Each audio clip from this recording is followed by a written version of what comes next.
بسم اللہ الرحمن الرحیم۔ حضرت ابراہیم بن ادہم رحمۃ اللہ علیہ کے ہاتھ پر ایک گناہگار کی توبہ۔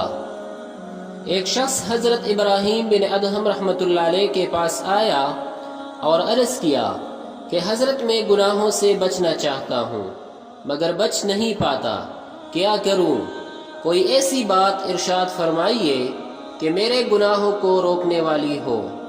حضرت ابراہیم بن ادہم رحمۃ اللہ علیہ نے فرمایا کہ جب تیرا ارادہ گناہ کرنے کا ہو تو دیکھنا کہ اللہ کا دیا ہوا رزق نہ کھانا۔ اس نے عرض کیا کہ پھر میں کیا اور کس طرح کھاؤں، جبکہ جو بھی زمین پر رزق موجود ہے وہ اللہ ہی کا عطا کردہ ہے۔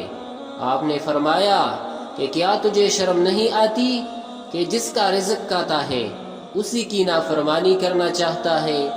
پھر حضرت ابراہیم بن ادہم رحمۃ اللہ علیہ نے فرمایا کہ اگر تو گناہ کرنا ہی چاہتا ہے تو ایسا کرے کہ اللہ کی زمین سے باہر چلا جا اور وہاں گناہ کر لے۔ اس نے عرض کیا کہ حضرت یہ کیسے ہو سکتا ہے جبکہ ساری کائنات اسی اللہ کی ہے؟ آپ نے فرمایا کہ پھر کیا تجھے شرم نہیں آتی کہ اللہ ہی کی زمین پر رہتے ہوئے اس کی معصیت کرے؟ حضرت ابراہیم رحمۃ اللہ علیہ نے کہا کہ اچھا، اگر تجھے گناہ کرنا ہی ہے تو کسی ایسے جگہ چلا جا جہاں کوئی تجھے نہ دیکھتا ہو۔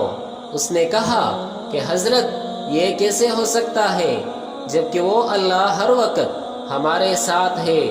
آپ نے فرمایا کہ کیا تجھے شرم نہیں آتی کہ خدا کے اس قدر قریب ہوتے ہوئے اس کی نافرمانی کرے؟ پھر فرمایا کہ اگر تو گناہ کرنا ہی چاہتا ہے تو جب حضرت اسرائیل علیہ السلام روح قبض کرنے آئے تو ان سے کہہ دینا کہ مجھے توبہ کرنے تک ذرا مہلت دے۔ اس نے کہا کہ یہ کیسے ہو سکتا ہے؟ حضرت ابراہیم نے فرمایا کہ پھر کیا تجھے شرم نہیں آتی کہ ملک الموت آئے اور تیری روح اس حال میں قبض کر لے کہ تو گناہ میں ہو؟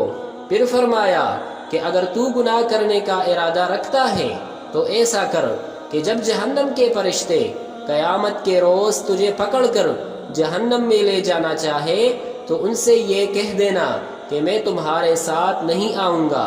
اس نے عرض کیا کہ حضرت کیا وہ مجھے چھوڑ دیں گے اور میری بات مان لیں گے؟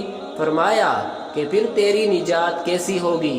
کہنے لگا کہ اے ابراہیم، یہ نصیحت کافی ہے، میں توبہ کرتا ہوں اور عہد کرتا ہوں کہ کبھی گناہ نہیں کروں گا۔